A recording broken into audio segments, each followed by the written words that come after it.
What's up, guys? Welcome to the 330 Sports Show. Today is Tuesday, July 20th, 2021. I'm your host, Justin Coffin, and we're powered by Youngstown Studio. Check out the Youngstown Studio on Facebook, YouTube, Twitter, and also on Instagram and on your favorite podcast platforms. Also, make sure to follow my show on Facebook, Twitter, and Instagram at 330 Sports Show. We do have phone lines open, 330-595-1600. 330-595-1600 if you want to jump in and talk all things sports, or I guess whatever's on your mind. I basically split this show into two parts. So the first part of the show, we're going to get into the NBA Finals. It's going to be a little bit shorter of a segment, probably about 10-15 minutes. We'll get into Game 6 tonight. It's in Milwaukee. The Bucks have a chance to close out the series by winning the last four consecutive. The Suns were up 2-0. We'll talk about that in a little bit. And then the second half of the show, we always do our Top 5 Tuesday. So our Top 5 Tuesday today is going to be, and we're going to do a lot of Olympic talk too, but today's basic Olympic talk is going to be top 5 most obscure Olympic sports, or weirdest Olympic sports, whatever way you want to talk about it. And we'll talk about all kinds of different other random Olympic events that are either current or have been in the Olympiad in the past. So that's what we're going to do today.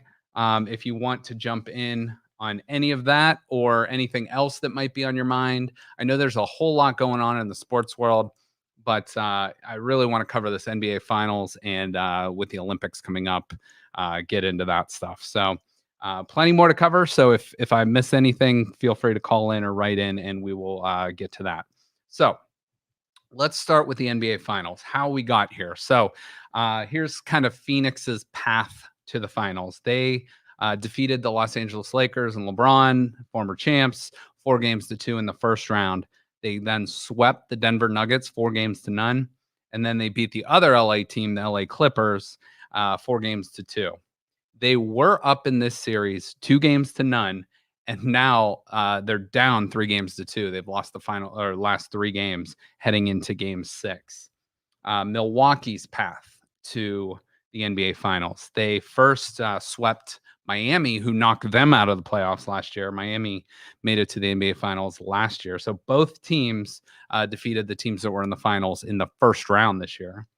In the second round, and the second round is where Milwaukee really, really, I hate to say got lucky, but they sort of were the last man standing.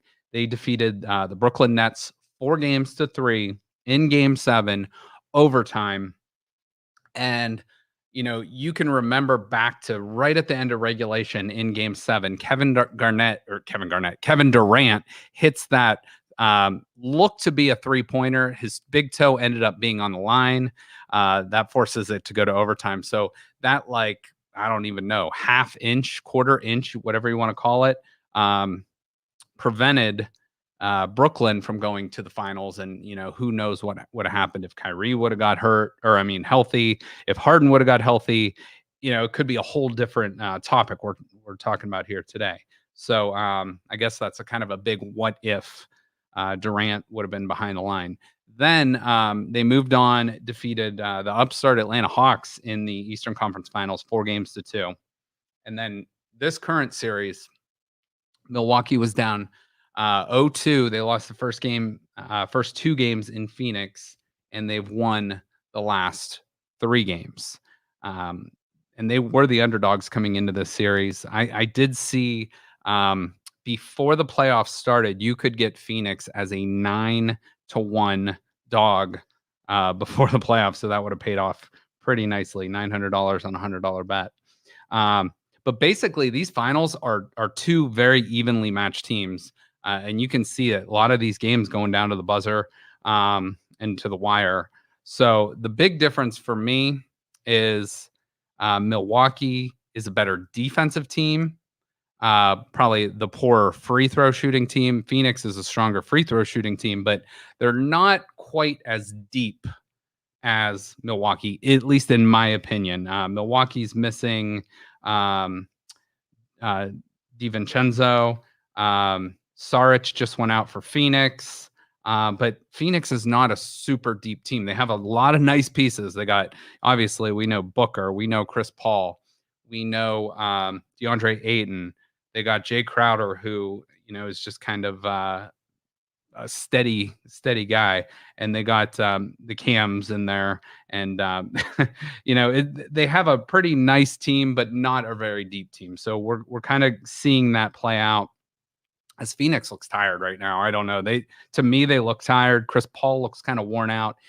Chris Paul's starting to look, I think he's 36 or 37, but he's kind of starting to show that. I don't know if his hand's injured. He seems to be kind of favoring it from time to time. So yeah, I don't know. So I wrote down 4 headlines heading into tonight's game. So here's and Lucas, feel free. I know you're an NBA guy. Feel free to jump in on any of these if you want. But so if Giannis wins this title, being sort of an underdog, a lot of people were on his case with missed free throw shooting and stuff like that. But has he kind of catapulted himself into the top 3 discussion of best NBA players? See, I feel like this comes up every finals that has a team in it. Either it's against LeBron or, however that plays out. Sure. I mean, it's always been against LeBron the past couple of years. But the star player, everybody always talks about the star player being in the top 3 no matter what. Yep. And it doesn't matter who the team is. Sure. It's rotated every year as the finals rotated. And I mean, maybe for that year, yeah, sure. Now in the league total, I just don't see it. Okay. But I mean, I just feel like it's something that comes up. Yeah. Every finals. And last year the talk was Jimmy Butler at this time too. Yeah. So, it's I think we can put Kawhi up there, but Kawhi's really injury prone. Giannis, I mean, we're going 2 weeks ago. It looked like he tore like literally every ligament in his knee, and he's now playing at an all-time clip in the playoffs. So I guess that's for argument's sake, but that's one headline.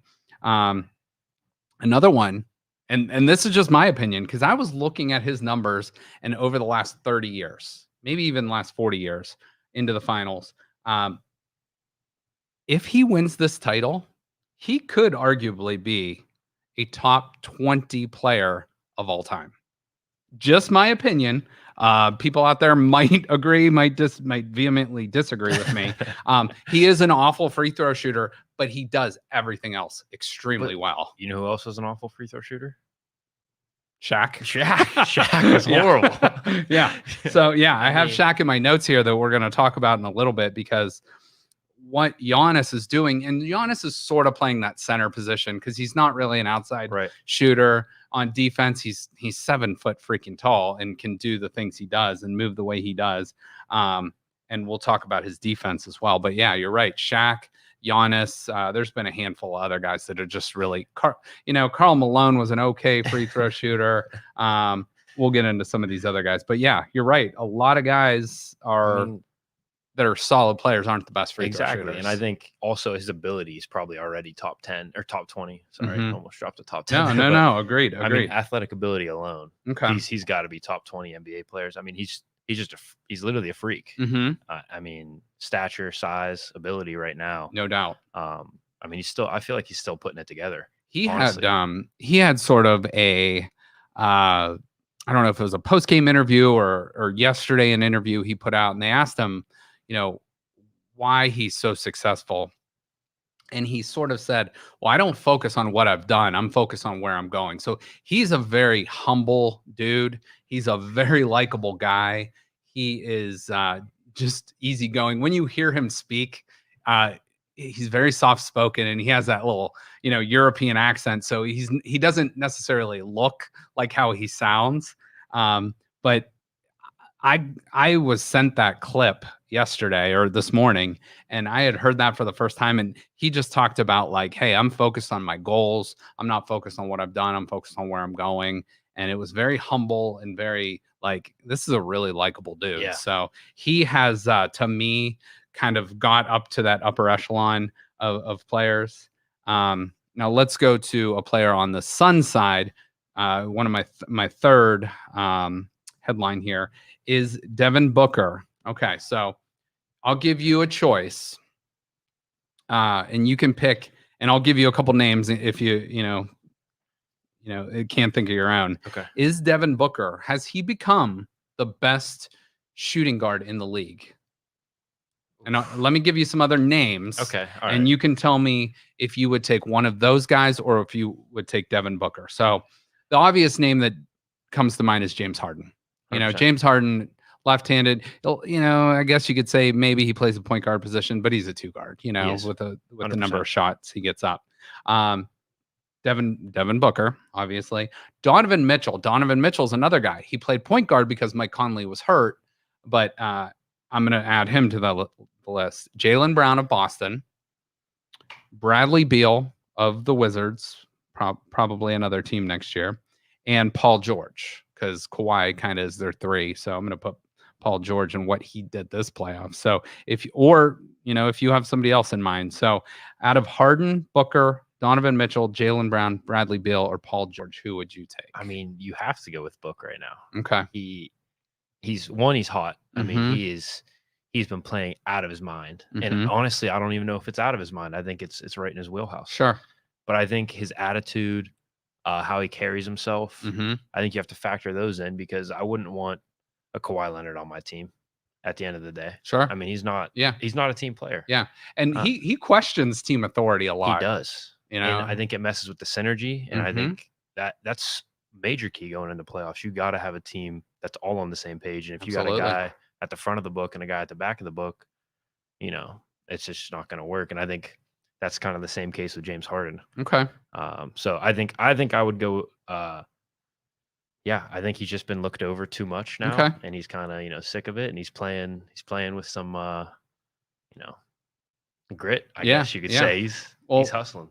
I'm going to the reason I brought that up, I looked at especially his last two games. So overall for the finals, he's averaging 28.6 rebounds. Actually, for the playoffs, 28.6 rebounds, 5 assists throughout the whole playoffs. Pretty awesome.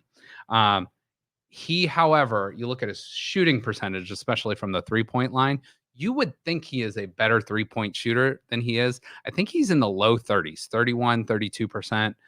So not the greatest 3-point shooter. He sort of has a Kobe Bryant type player feel to me. I know that was one of his icons looking up to, idols looking up to when he was a younger player, and he kind of asked him a lot of questions and leaned on him a little bit.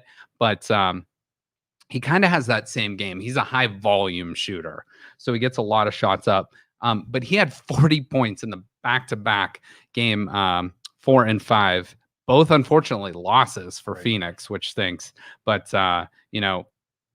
that's just one of those things, though. I think he is got to that point now where we can at least have that conversation. 100%. Where do you throw his name?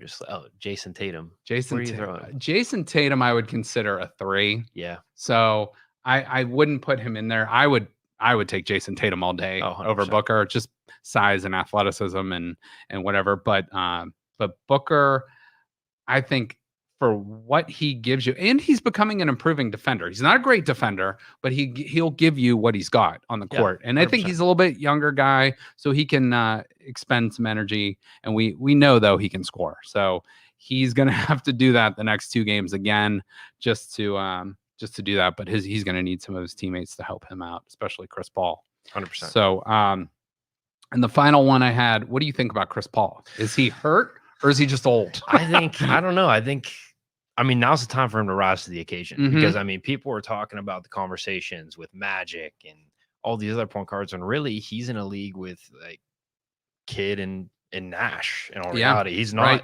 I think he's not that top tier point guard that everybody talked about, that he just needed the opportunity. Well, the opportunity is right here. Look, I don't know. Yeah. I mean, granted, it could be age, it could be injury that we haven't heard yet. Right. But I think, now's the time for him to step it up and show that maybe he should be that top tier. Well, and the way these finals have played out too, they've had 3 days rest in between these last couple games. If they do happen to win tonight, Game 7 would be Thursday night. So he's only going to have 1 day rest if they do win tonight. Obviously, you got to worry about Game 6 before you worry about Game 7. But Right. But yeah, that's interesting because I like that point too. He is kind of, if he does not win, he's going to be in that, and it's not a bad group to be in. No. But you're going to be in the Barkley group. The who else? Karl Malone, John Stockton. I mean, and those are great all-time players, but guys that have got close but never won a title. Mhm. So I think he is probably in that club right now, but not quite.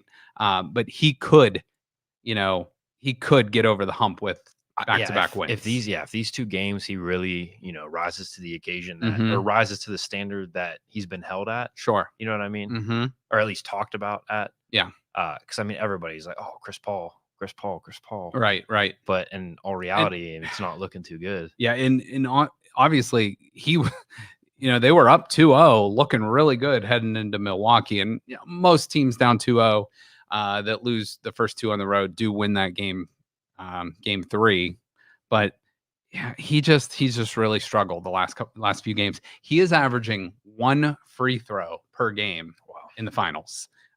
So it kind of shows he's not taking it to the rim. He's sort of settling, kicking it out, whatever it might be. And you got to give credit to Drew Holiday too. When he is on Paul, he really locks him down. So interesting note, and I got to give credit to Bill Simmons on this one. But he said that Devin Booker. So okay. Let me just set the scene, I guess. Go in Game 5. Suns were down. Well, Suns were up big in the first quarter. Right. Milwaukee comes all the way back. They go up big. I think they're up maybe 14 points at some point in the fourth quarter. Yeah. They were up 8 points with 2.5 minutes left, less than that. And then Devin Booker, they had cut it to 1. They'd cut it to 1. Devin Booker was driving in the middle and either was going to kick out or take the shot. If he makes the shot or they kick it out, they hit the shot, they go up. If he misses, maybe you get back on defense, you get another chance. So Milwaukee strips the ball, steals it, and it goes into that Giannis, that Drew Holiday to Giannis freak alley-oop play, which is, talk about the balls to make that pass and not take a foul. But he was Phoenix as a team was 7 of 10 shooting on middle drives to the hoop this series with no turnovers up until that point. So worst case, you're looking at 70% a chance the ball's going in, or worst case scenario, possible offensive rebound, defensive rebound, you get back. So the Bucks, I keep flip-flopping because my mind's all over the place, but the Bucks, the one thing I have to say for them, they are a phenomenal defensive team. Phenomenal. And that's how they got to this point. A little bit of luck, a little bit of injuries, kind of last man standing. But if you really think of the 2 most iconic plays from the series, one is going to be that block. 100%. That and Booker was involved in both plays, unfortunately. Booker, lobs it up. Giannis has his back turn, goes up, and just unbelievable, iconic block. Still not as good as LeBron Game 7. I'll stick with that. Doesn't need to be an argument. Both great plays. And then the other one was obviously that strip and steal, and then the oop the other way, which kind of sealed the game. So the Bucks have really, really risen to the occasion on the defensive end. Now, let me talk real quick. What's your thoughts on Chris Middleton and what he's done? I mean, he's really playing his position well. Mm-hmm.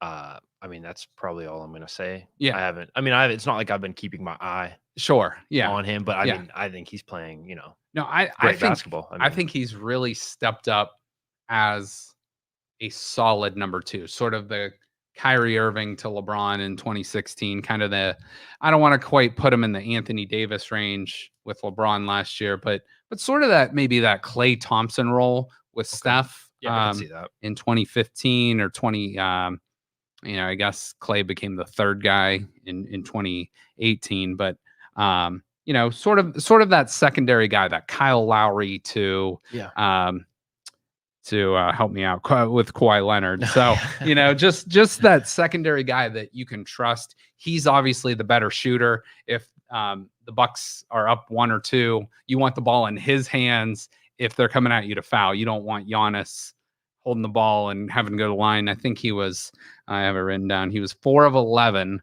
from the free throw line in game 5. But that one miss turned into an offensive rebound, which turned into a big play for Milwaukee. So a couple more weird stats, and then we'll move on to set up this game tonight. So this is really, really interesting. Teams who shot 20 or more 3-point field goal attempts and made at least 60%, which Phoenix did in game 5, were 12-0 in NBA Finals games and won by an average of 24 points a game until Saturday. So really interesting fact there. I mentioned earlier, Chris Paul is only averaging 1 free throw attempt per game. And then here's the point you had talked about with Shaq earlier. So Giannis right now is averaging 32 points, 13 rebounds, and 6 assists on about 60% shooting. The only centers to equal that or better that are Shaquille O'Neal, Hakeem Olajuwon, Kareem Abdul-Jabbar, and Moses Malone. Only 4 ever. And then I had mentioned the 42-point club earlier in previous shows. Now there's a 47-point club that's even more elite. So what that means, if you add up the points, the rebounds, and the assists, add them together, if your sum is greater or equal to 47, you're in this club. There are only 5 guys in NBA history to ever do that. LeBron James, Michael Jordan, Hakeem Olajuwon, Shaquille O'Neal, and Kareem Abdul-Jabbar. Right now, Giannis is in that club with what he has done.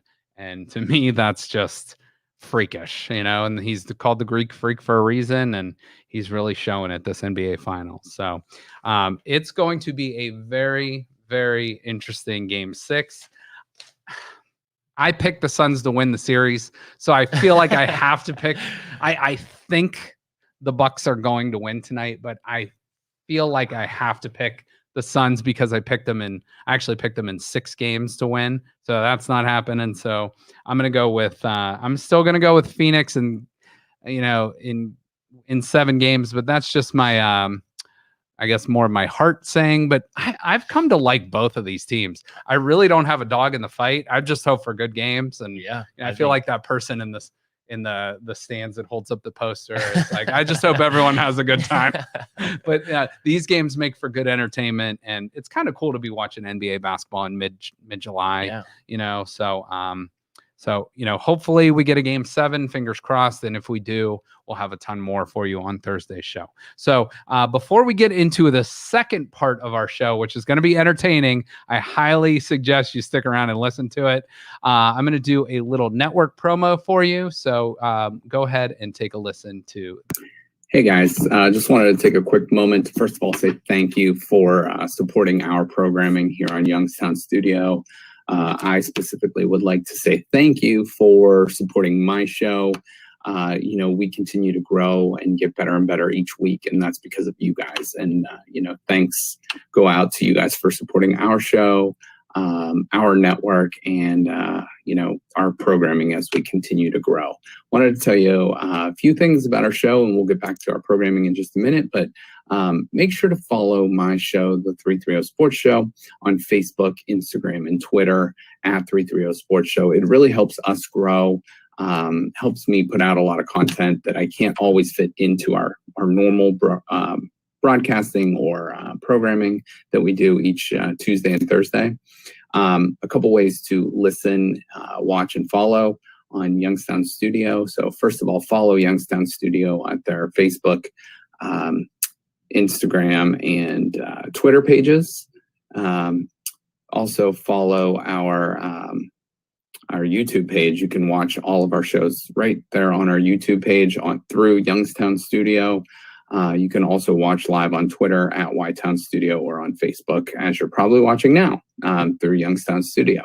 You can listen just by simply searching Youngstown Studio on any of your favorite podcast platforms, such as iTunes, Spotify, iHeart, whatever it might be, wherever you get your podcast from, that's where you can listen.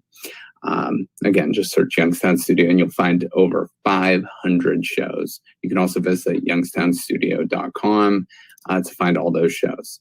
Real quick, wanted to tell you about one of our newer shows, Homes and Hops with Lisa Resnick. That premieres each Thursday right after my show. So give her a listen. She promotes a ton of our local Valley breweries especially, but a lot of great guests on her show as well. Fast Freddy, live on Thursdays at 7:30. He always puts out a lot of good content. You'll know him from the radio. We have a political show, Turning Red. That is Tuesdays at 5 p.m. The Joe and Doug Show, which is each Tuesday and Thursday at 6 p.m. And, you know, these are just some of the things we've done. We also have a recovery show, but last week we just had in the Vindies. We performed a live show. We've done comedy nights. We've had the mayor candidates in. You know, we do a lot of great stuff. So make sure to give our channel a like and follow and share with anyone that you think might be interested. So thanks, guys. Have a great day and appreciate you listening. We will get back to our programming. All right. Oh, did I X out? All right, we are back. I hope I didn't X out all those pictures that I just that we just loaded. But anyway, we're going to talk about our top 5. I might have you look at that. Our top 5 most random Olympic sports. Lucas is entering the screen as I once again probably screwed up my visuals, and there are so many of them today, and he already did the hard work and legwork, and I think I might have X'd it out. So anyways, the Olympics as of now are starting on Friday. The opening ceremonies, there'll be some other game, ceremonies and random events that start preliminary to that, just because they have the length is not necessarily what fits into the Olympics. So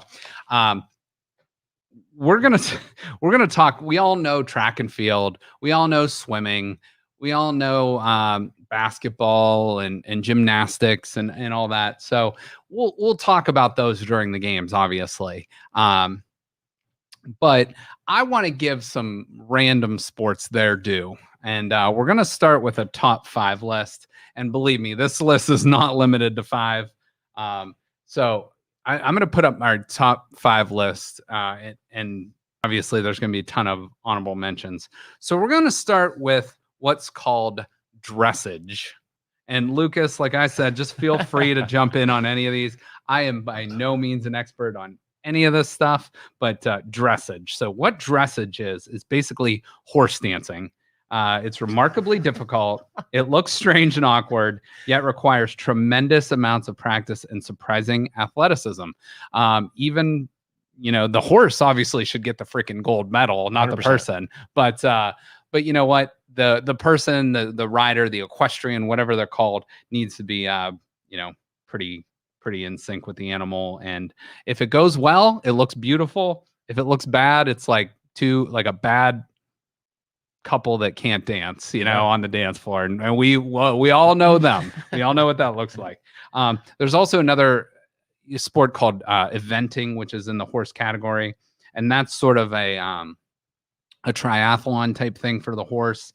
It's where a single horse and rider combine and compete against other competitors across the 3 disciplines of dressage, cross country, which is more of, we know what cross country running is. So it's more like that, like a longer distance, and show jumping, which is actually kind of cool if you've ever seen that before. All right. A second one, badminton. Badminton, like, I feel like this is like just a random backyard game people have at times, or maybe you played this in gym class when you were younger. But badminton became an official sport at the Barcelona Olympics in 1992.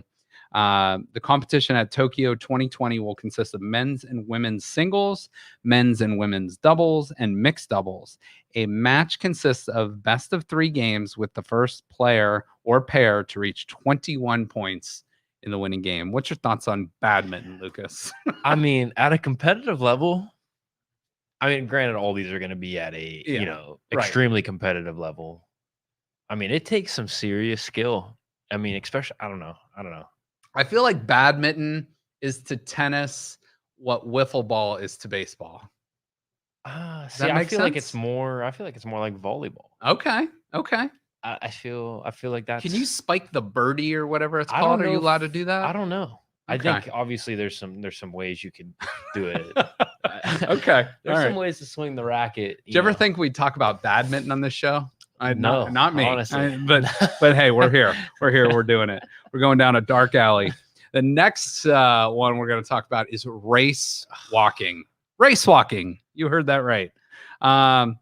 So you could find a competitive race walker at your local mall, at the Southern Park Mall, at the Eastwood Mall. But, I don't want to downgrade these athletes because they are athletes. But here's some interesting loopholes with this. First, both feet must stay in contact with the ground at all times.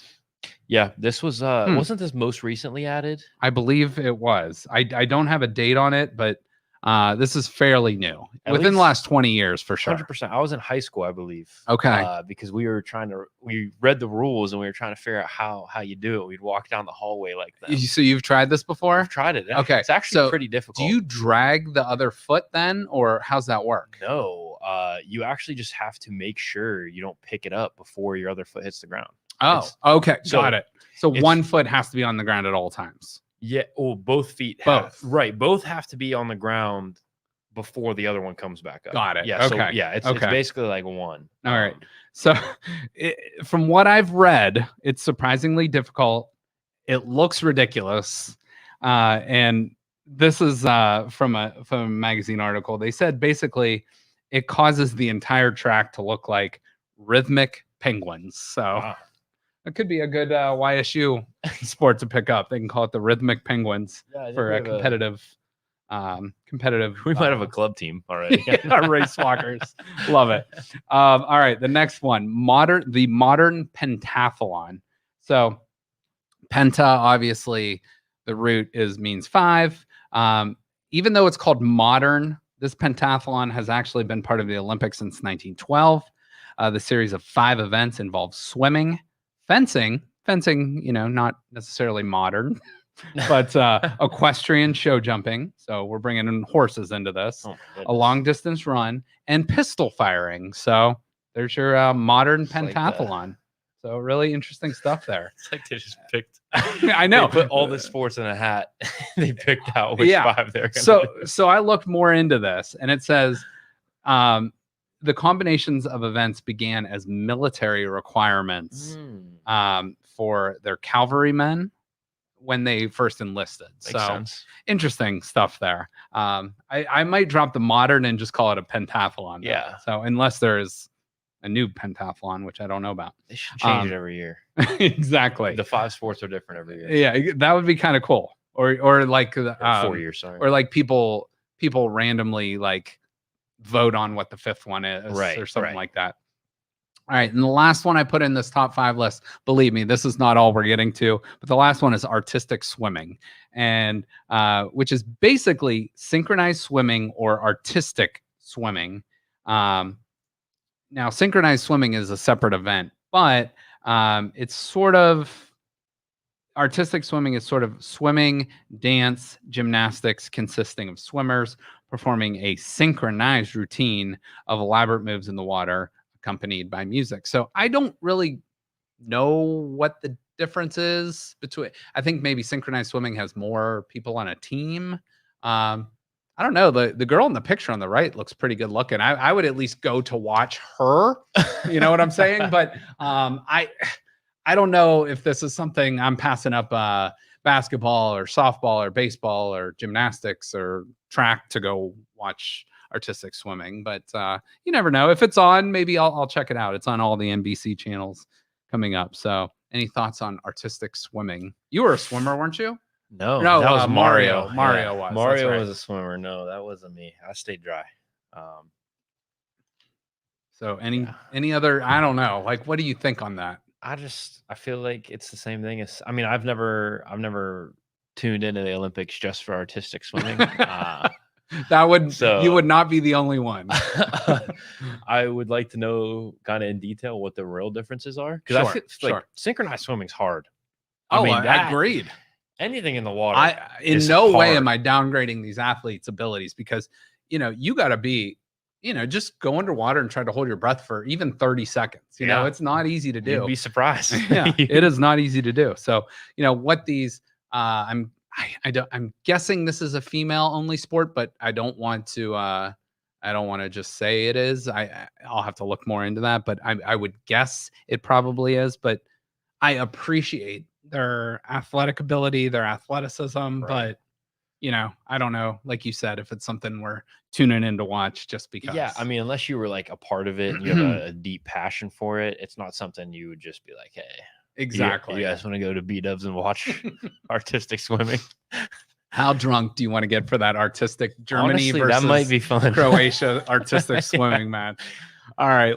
So that's my top 5 list. We are going to go through a ton of more events, and I'm going to try to go through quickly. I don't want to spend a whole lot of time on each one to give each one its due, but we're going to have a lot of random pictures up in this. That's what I closed out earlier that Lucas came back and helped me fix. But we're going to start with ping pong, or table tennis as it's commonly known in the Olympics. So when I think of table tennis or ping pong, I think of Forrest Gump. So I think of Forrest Gump and how he, was kind of rehabbing, and I think it was the Vietnam War. And then U.S. and China kind of used that as relations to help each other out. But ping pong, I have a ping pong table in my basement. I love playing it. It's fun. I'm okay at it. But again, it's another sport where, if you call it a sport, I guess it is a sport because it involves 100% skill. sport. It's competitive, and I mean, hell, it's an Olympic event. So, but when I think of ping pong, I don't know. Immediately I go to Forrest Gump with because he became Tom Hanks's character in that movie. Just phenomenal at ping pong. You like ping pong? You're a ping pong guy? Is my favorite. Okay. Actually, I have a trophy. I started a ping pong club in high school. Oh, nice. Yeah, so I was at Okay. a dinner for academics with the principal there and the superintendent, and they were talking about how they need more intramural activity at the school. And I'm like, how about we start a ping pong club? Heck and yeah. So they gave me funding, bought tables, started a club. Awesome. Hosted a tournament, won the tournament. Okay. That sounds Some fun. people said it was rigged, but I mean, if you're still good have enough, the trophy, yeah. Yeah. If I you're good play- enough. I play at least twice a week. Okay. So Okay. But I used to play that. It's actually funny. You talked about the rehab from the war with Yeah, Forrest yeah. Gump. I broke my back, and the only sport I could play was ping pong. So, Oh, wow. Yeah, my dad built me.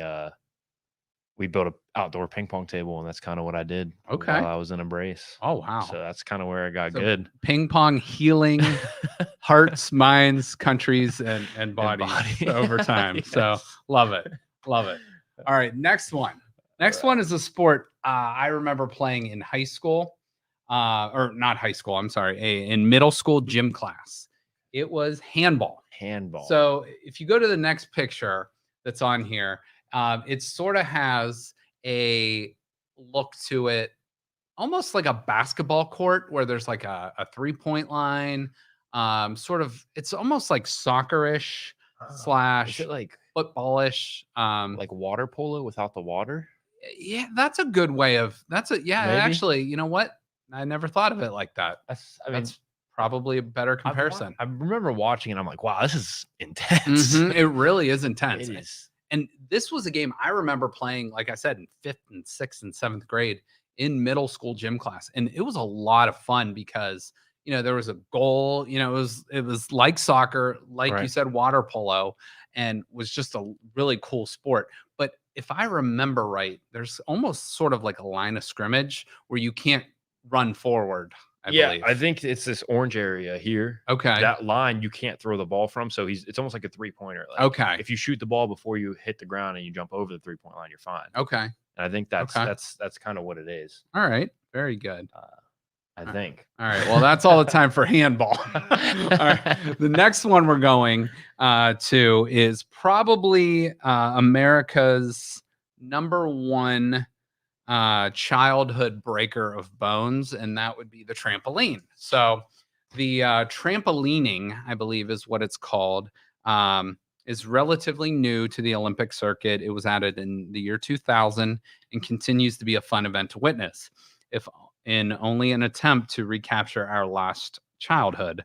There's lots of twirls and flips and twists and turns, with judges assigning seemingly arbitrary points. So it's kind of I watched the new Space Jam movie over the weekend, and it's sort of like video game-ish, where people are assigned points, and these characters were assigned points based on skill, and so it kind of brings in gymnastics and with the use of the trampoline. I remember, and this is probably before your time, but they used to have a basketball league that was on trampolines, and there was these crazy dunks and stuff like that. I always loved that, but this obviously is a little different. But they have these, like, if you're listening on a podcast in the future, there's this almost sort of landing area like a helicopter would have, where I think these athletes have to land in that zone, or else they might get deducted points or something like that. But they compete, and I think there's some ones where it's almost like a synchronized thing, like a swimming, and there's other ones where there's sort of just like, hey, do your routine, like throw in gymnastics, where you throw in all your crazy stuff you do. 10 out of 10. Yeah, exactly. That's really cool. That's kind of another cool one. Another random one is the canoe slalom, which there's also a canoe sprint, but canoe slalom, previously called white water slalom. This event came onto the scene in 1992 and continues going on. In it, paddlers go along river rapids through a series of gates as quickly as possible.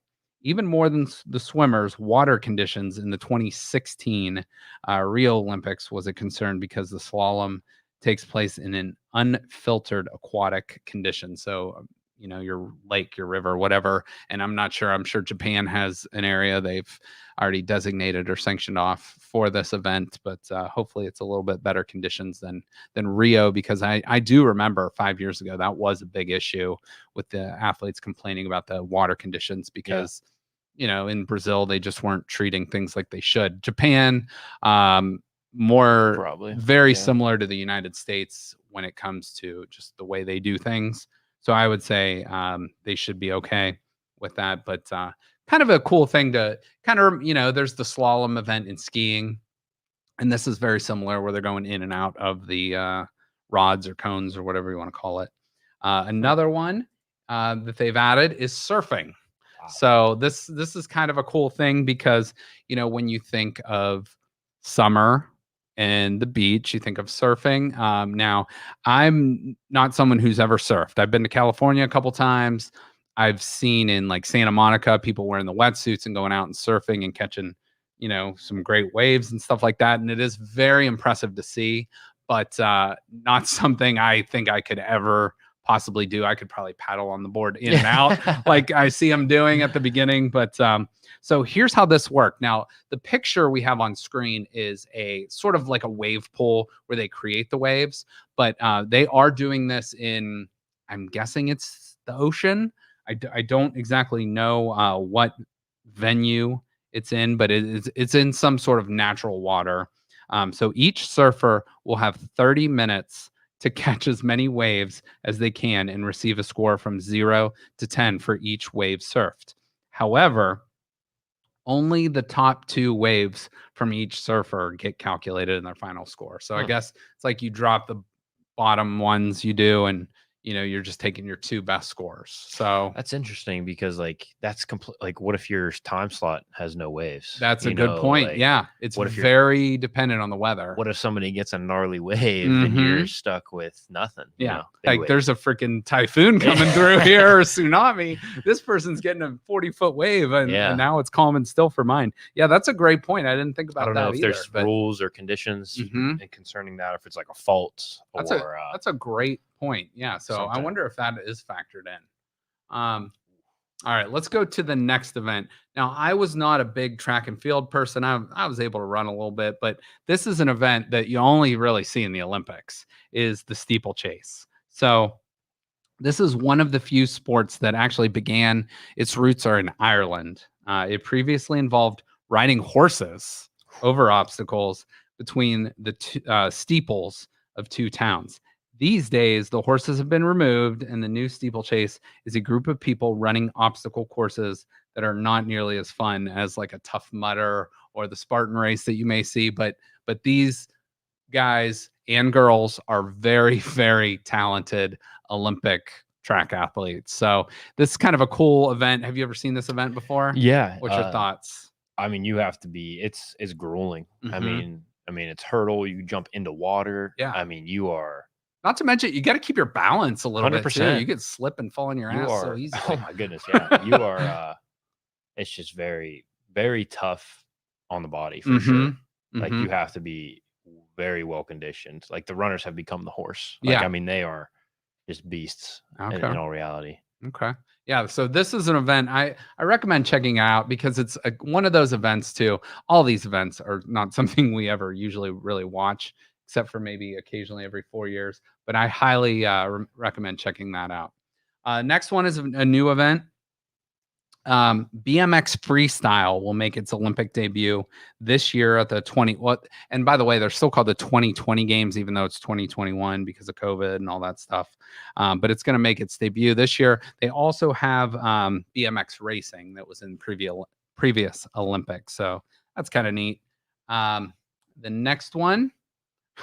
And I threw up a picture of Will Ferrell from Old School just because when I think of rhythmic gymnastics, that's the very first thing I think of, them twirling the ribbons and all that stuff. But I get it. Again, they're amazing athletes. It's cool. But when I think of rhythmic gymnastics, I've probably seen more of it in the movie Old School than I've actually seen in real life. So has that been something you've ever seen before? I have not. Okay. Decided to sit down and watch rhythmic gymnastics. Now, regular gymnastics. Regular gymnastics. Unbelievable. Yeah. I mean, holy cow. Yeah. But yeah, rhythmic, not so much. Okay.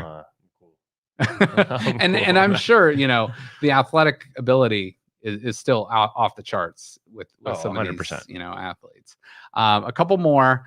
Sailing, I don't really need to get into that. That one's pretty self-explanatory. We have air pistol, which again, I mentioned in the modern pentathlon is one of the things they do, but the 10-meter air pistol, there's other events with the air pistol, and I believe it's just blanks they're shooting. So I don't know. We'll see. Maybe they have like Cialis or something as them shooting blanks as one of their sponsors on there. Another event, field hockey. That's actually a high school sport. Around a lot of the high schools around here, or it's becoming high school sports, or at least club teams. But it's basically soccer with a stick. And we're sort of lacrosse without what's the lacrosse stick? Just the lacrosse stick. Yeah, I don't really know. So it's sort of similar lines, as lacrosse, as soccer, but you're hitting the ball or whatever with the stick instead of with your foot or throwing it or whatever. All right, now we're going to get into the ones that are no longer around, that are totally random. So these are no longer active, but weird, and I felt I had to mention these. So rope climbing. When I think of rope climbing, I think of like second grade gym class and like having to climb the rope, and like there might even have been a bell you had to ring or something, but so either the Olympic Committee ran out of ideas or desperately wanted to relive their glory days of screaming obscenities at kids in gym class. Yeah. Either way, it was included from 1896 to 1932, yet dodgeball has yet to go to the Olympics even once. I would love to see dodgeball. Dodgeball needs to be added. I'm sorry. That would be so much fun. This reminds me more of like like those strongman competitions. Like I feel like this would be more absolutely easily adaptable or more respected in that field. And well, not the next one, but the one after that we got coming up is more of a strongman thing too. We'll talk about in a second. The next one though is extra weird. So this was the only picture I could find of this event from the actual inception. This picture, I believe, is from 1900. It is live pigeon shooting. That's right, live pigeon shooting. Thankfully, this bloody disaster only appeared in the Olympics once, at the 1900 Olympic Games in Paris. The competition consisted of shooting as many pigeons as possible in the allotted time. The winner killed 21 birds that day, with an estimated total of 300 fowl killed in the entire competition. Could you imagine PETA right now if this competition was alive? I'm not this bird lover or anything, but I mean, you can't kill live animals in an Olympic competition. No. They're not having elk hunting or deer hunting or something like that. They might have changed this to like skeet shooting or something like that in the future, but you can't do that with live animals. Something that can showcase the same skill without killing a live animal. Totally 100%. But that was just, I saw it on the list and I'm like, I gotta add this one. And here's your next one with the feats of strength. The picture's not very great. Once again, it's an original, but tug of war. Wow. This was discontinued in 1920. It consisted of the burliest people from each country yanking on a rope. We've all done tug of war at some point in our life, until the center line passed a certain point. In actuality, it was one of the original games from the early Olympics that took place in 500 BCE. Each team had 8 people and were required to pull the rope a full 6 feet or have pulled the furthest within 5 minutes. Great Britain dominated the sport, if you can believe that. I think we need to bring it back. Tug of war, like if you got your 7 strongest friends and, do you think you could compete against, pick any country in the world? No? Not my, probably not. Not my friend. Not my friend. Yeah. But I think about America just assembling all these beefcakes, pulling them from the gyms, the depths of the. What about if, I wonder if there was a weight limit too, because could you imagine there's probably weight classes. Usually in Japan, people are smaller, thinner, and stuff like that as a whole. However, what if they got 8 sumo wrestlers? That's what I'm saying. You know what I mean? And just they don't have to budge. Yeah, you see some of these strongmen exactly. from those competitions. They're huge. There has to be weight classes. I think it'd be a fun event. It'd be cool. That'd be cool. It'd be at least cool to watch. Yeah, we beat you guys in tug of war. Yeah, just cool, bro. Or if there was a tie in a certain event, which probably rarely happens, but the tug of war became the tiebreaker. That'd be kind of cool. Dancing. Yeah, exactly. The artistic dancers, they have to get out of the pool, and then you pick your strongest 8 or whatever, and hey, I just think it'd be cool to see each nation go toe to toe. Yeah, it would be cool. So we are plugging for dodgeball and tug of war to make dodgeball would be their insane. appearance. I don't even know how you'd select dodgeball players. I know. That's probably why they don't have it, because there'd be so many people vying. Yeah. Would you go to all the other the NBA and would you get average Joes and would you just get a bunch of pitchers from the MLB and throw them in there? You get your It would be a combination of a bunch of things, because you do have to be agile, mobile, all that stuff. Soccer players. I mean, you can only imagine. Oh my gosh, yeah.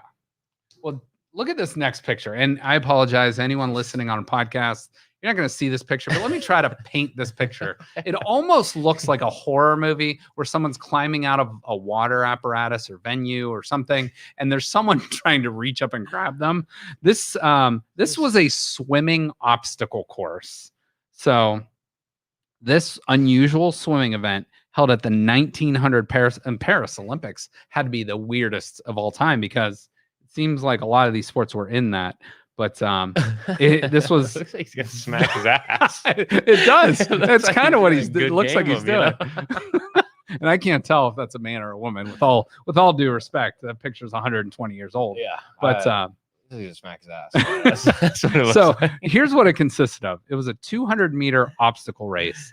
Was a combination of swimming and an obstacle race. The competitors had to climb over some sort of pole, then scramble over a row of boats, and then swim under a row of boats. It took place in, I believe it's called the Seine River, which was in France. So again, very, very interesting.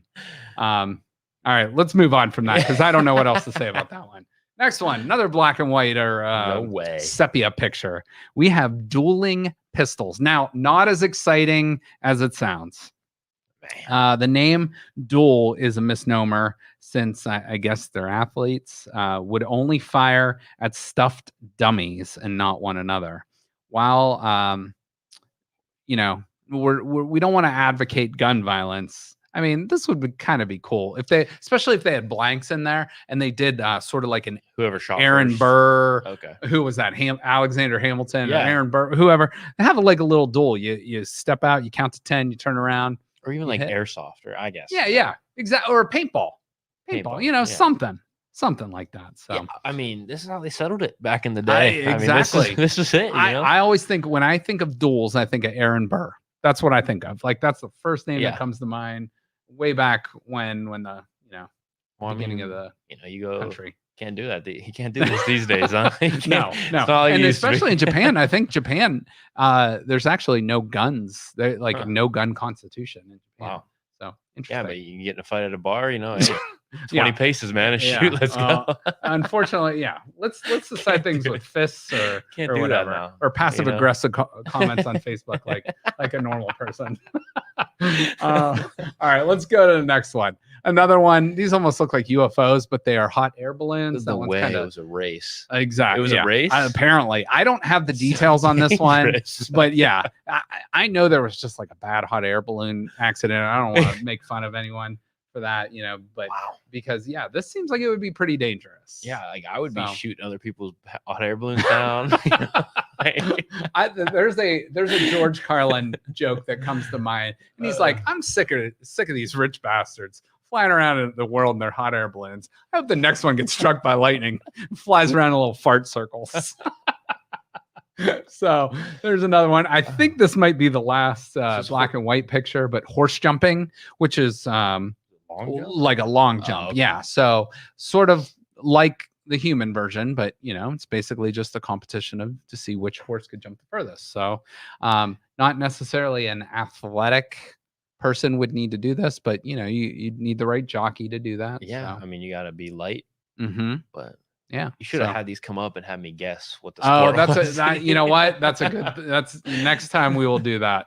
This one, I mean, let me just say, in tandem bicycle sprint, self-explanatory. Let's just say you want to be the guy in the front, not the back. Yeah. So, and I'm going to leave it at that. And this picture, I just had to put this picture in because this was the first one that came up. But This is the most oxymoron event of all time. And the girl in the picture, beautiful. I mean, nice to look at, but it is called solo synchronized swimming. What the hell does that mean? How do you synchronize with yourself? I mean, anything you do is synchronized with yourself, isn't it? Like, I mean, so there's pretty uncoordinated people. So I mean, like the move that she's doing, I think I would break. You were talking about a broken back earlier. Yeah. I would break my back trying to do that. Pain scorpion. But, oh my gosh! So yeah, it looks like a move like an MMA fighter would put on you to get you to tap out. She's belly flopping. Yeah. But since there was only one lone competitor in the pool at any given time, it was introduced in 1984 during the height of the cocaine trade. I don't know what that means. I took this from an article in I'll sort the site. Source the site later, but it stopped in 1992 when everyone sobered up. So maybe they just said, the cocaine use was way up in 1984, and then they realized when the cocaine use went down, this was maybe a bad idea. Everybody was seeing double. That's why it could be synchronized. Everybody was so high. They said in this article, imagine a depressing water ballet, and you'll wonder how it lasted that long. So, yeah. So there's that. Okay, you ready for this one? This might be the most random one ever. This one you'll never be able to guess because it has I just put the Olympic rings on there because I have no idea where this one even came from. But in the first half of the 20th century, the Olympic Games actually had a medal competition for town planning. Town planning.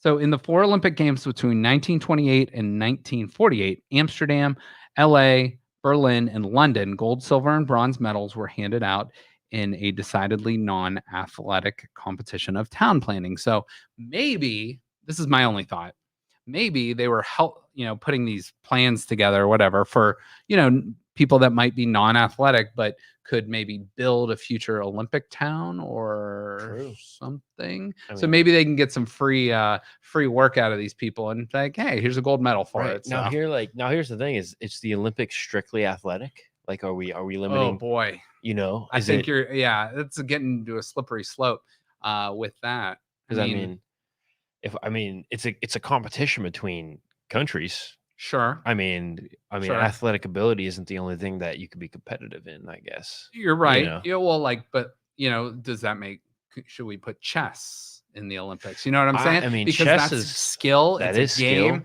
but you don't have to be athletic. So we could get into a lot. 100%. Video games. You could do a Jeopardy game. Yeah, exactly. Yeah, video games are skill based. You don't really have to be an athlete, but it's serious skill. I think for the Olympics were based on, you go back to Greek times, and we were talking about the Greek freak at the beginning of the show. Yeah. So I think it's based on athletic ability. So I think, this was only around for four Olympic cycles. So I think it was best they dropped this one. It's not really enticing to watch. Exactly. So I don't know how you could watch this one. So that would be interesting. Yeah, chess. I couldn't imagine watching chess. You know this one? This is I know this one. Begins with a C. Yeah, it's cricket. Close. Croquet. Croquet. So croquet making the winter. We had talked about curling before. Yeah. This makes curling look really exciting. Really exciting. Okay, I will argue that. Yeah. Okay. Well, yeah, that'll be on our Winter Olympics show in a couple months when they do that. But it does have the distinction of being the first game that women could play in the Olympics. So that's kind of cool. That is cool. But it was only around for the 1900 Olympics, which were again in Paris. So just a few more. Especially like golf with just putters. Yeah, yeah, right. Yeah, if they had a putt competition, so that would be kind of cool. Cricket's like the baseball version. Cricket's like baseball. Yeah. Cricket's really popular in Europe, in India. Mm-hmm. So I don't know much about that sport, but I know it is very popular over there. All right, this next one. Any idea? All right, this is one of your strongman competitions. Yeah, this is a single-handed clean. It is one-handed weightlifting. You are correct. So it survived for 3 Olympics around the end of the 19th century.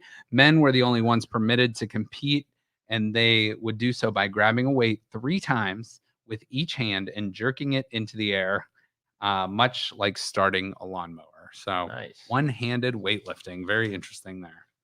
All right, next one. This one has a very French sounding name. And this was the only actual, I couldn't find the real picture of it. But this was a precursor to tennis. It almost does look like pickleball.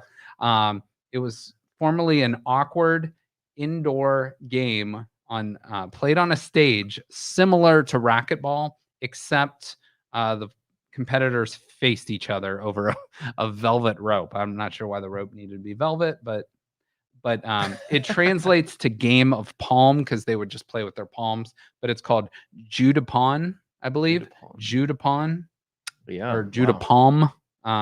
So again, it translates to game of pawn. So it's basically racquetball where you're facing someone, or even tennis or ping pong where you're hitting the ball with your hand. Yeah. So it only appeared at the 1908 games, mostly because of the large indoor courts didn't exist in many of the locations. So very interesting there. A couple more randos. So this one just looks like someone's drowning.